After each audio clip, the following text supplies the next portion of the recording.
Hello and welcome students. This is the crash course video of standard 4th general knowledge chapter 3। इस video में हम chapter 3 का crash course देखेंगे। हमारा topic क्या है? Caves of India. मतलब इंडिया में जितनी भी गुफाएं हैं, जितने भी केव्स हैं, उनके बारे में इस चैप्टर में हमें पढ़ना है। तो let's start our video. Some famous caves of India are. India के जो फेमस केव्स हैं, मतलब ऐसे केव्स जो पूरे वर्ल्ड भर में फेमस है, हर जगह पे जाने जाते हैं, उनके बारे में इस चैप्टर में हम पढ़ेंगे। तो आप देख रहे हो ना, एक तरफ कॉलम में केव्स है और दूसरी तरफ उसका लोकेशन है कि वो केव आखिर कहाँ पे लोकेटेड है, कौन से स्टेट में है, कौन से सिटी में है, कहाँ पे उसका लोकेशन है। तो देखिए, फर्स्ट है हमारा Ajanta and Ellora caves. Ajanta and Ellora caves कहाँ है? जलगांव सिटी, महाराष्ट्र। महाराष्ट्र में जलगांव सिटी है, वहाँ पे लोकेटेड है कौन? Ajanta and Ellora caves. Second है हमारा भीमबेटका केव।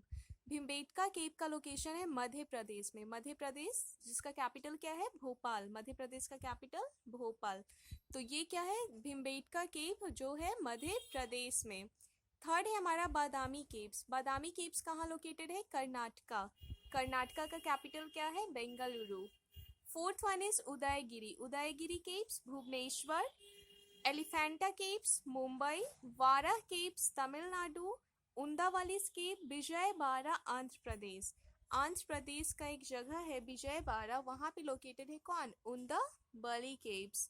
और 8 नंबर पे है जोगीमारा केव्स, जो कि कहाँ लोकेटेड है? छत्तीसगढ़ में। छत्तीसगढ़ का कैपिटल रायपुर।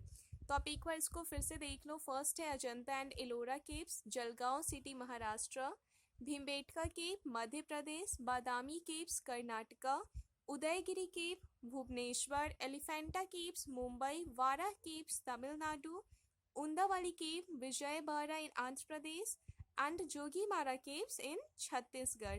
तो इस चैप्टर में आपको बस मेनली केव्स याद रखना है, केव्स का नाम याद रखना है और उसका लोकेशन याद रखना है।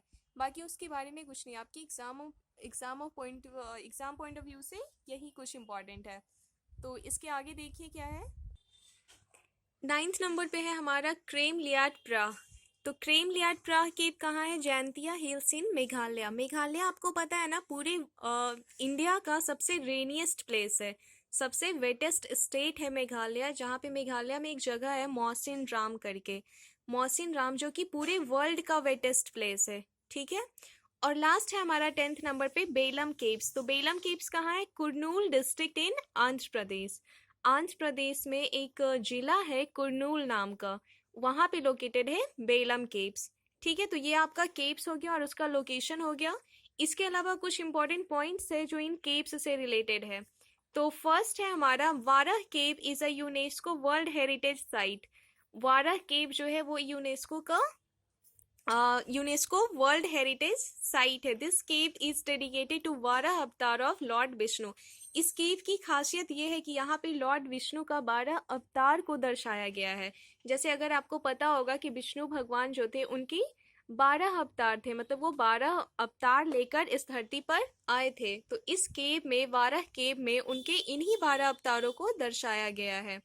उसके बाद Krem Liat Prah is the largest natural cave in India. Krem Liat Prah is the largest natural cave in India. और लास्ट क्या है हमारा? Belum caves are the second largest natural cave in India. अगर फर्स्ट नंबर पे पूछा जाए तो वो कौन है? क्रेम लियाट प्राह। और सेकेंड नंबर पे कौन है? बेलम केव्स है, जो कि नेचुरल केव है इंडिया का। India has a long history of cultural influences from all over the world. पूरे वर्ल्ड में इंडिया अपने कल्चर और ट्रेडिशन के लिए ही जाना जाता है। मतलब दुनिया भर में संसार के लोग इंडिया को किस लिए जानते हैं? इसके कल्चर और ट्रेडिशन की वजह से। Much of it can be seen depicted in the natural and manmade caves in the country. और इसमें से बहुत सारे कल्चर्स ऐसे हैं ना जो आपको नेचुरल या फिर मैनमेड तरीके से आपको देखने को मिल जाएगा, जो कि डिपिक्टेड है। जैसे स्टोन पे या फिर दीवार पे जो डिपिक्शन होता है ना, जैसे उसके यहाँ की हिस्ट्री के बारे में, यहाँ के लोगों के बारे में, राजाओं के बारे में जो दर्शाया जाता है, तो उसी को हम लोग कहते हैं डिपिक्शन। तो ऐसा बहुत सा नेचुरल और मैनमेड केव्स है जिसमें इंडिया के क्या ट्रेडिशन को दर्शाया गया है। तो ये आपका थर्ड चैप्टर हो गया। थर्ड चैप्टर का ये क्रैश कोर्स। जब मैंने पढ़ाया था उस टाइम पे आपको डिटेलिंग में पढ़ाया गया था, लेकिन यहाँ पे आपको बस एट अ ग्लांस देखना है। तो आपको इसमें मेनली केप्स याद रखना है और उसका लोकेशन याद रखना है कि वो कहाँ पे लोकेटेड है। इसके बाद हम चैप्टर 4 का देखेंगे, क्योंकि चैप्टर 3 और 4 ये ज्वाइंट वीडियो है, ठीक है। यहाँ पे अभी हम चैप्टर 4 स्टार्ट करेंगे। तो चैप्टर 4 का हमारा टॉपिक क्या है? Indian superlatives. मीन्स ऐसी चीजें जो इंडिया में लोकेटेड है और जो पूरे वर्ल्ड में फेमस है। तो फर्स्ट है हमारा हाईएस्ट डैम, मतलब विच is the highest dam of India. यहाँ पे बस इंडिया की बात की जा रही है, वर्ल्ड की बात नहीं हो रही है, आपको ये माइंड में रखना है, इंडिया की बात हो रही है। तो which is the highest dam in India? तो क्या हो गया? तेहरी डैम। सेकेंड है longest bridge, which is the longest bridge of India? तो Bandra Worli sea link. Third one is largest lake, which is the largest lake of India? तो Wular lake. आपको पता है ना, largest fresh water lake of India, Wular lake. Largest dome, Gol Gumbaz. Largest river, Ganga. Highest peak, Kanchenjunga. ठीक है, आपको ये माइंड में सेट रखना है। अगर वर्ल्ड की बात की जा रही होती तो which is the highest peak of the world, तो वहां पे हम लिखते माउंट एवरेस्ट। लेकिन यहाँ पे ये क्या है? Highest peak of India. तो इंडिया का हाईएस्ट पीक कौन है? Kanchenjunga. Highest minar, Qutub Minar. Highest statue, Statue of unity. Statue of unity पता है ना आपको, जो गुजरात में है, जिसकी हाइट है 182 मीटर। तो ये सारा चीज आपको याद रखना। Highest dam, Tehri dam. Longest bridge, Bandra Worli sea link. Largest lake, Wular lake. Largest dome, Gol Gumbaz. Longest river, Ganga. Highest peak, Kanchenjunga. Highest minar, Qutub Minar. Highest statue, Statue of Unity. उसके बाद लास्ट में एक पॉइंट है जो इंपॉर्टेंट है। The Global Vipassana Pagoda is the largest stone dome in the world. पूरे world का सबसे बड़ा स्टोन डोम कौन है? The Global Vipassana Pagoda. It was built without any pillars. आपको पता है ये बिना पिलर्स का बना था। It was built without any pillars. और ये सबसे लार्जेस्ट डोम है।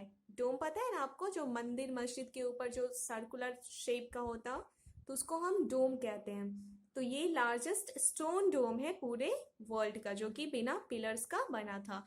तो आपको ये सारा कुछ कॉपी में नोट डाउन करना है, याद करना है, आपके एग्जाम पॉइंट ऑफ व्यू से यही सब इंपॉर्टेंट है। तो यहाँ पे ये हमारा हो गया चैप्टर 3 और 4 का crash course video. I hope आप लोगों को ये अच्छा लगा होगा, पसंद आया होगा। Thank you and be safe and be happy.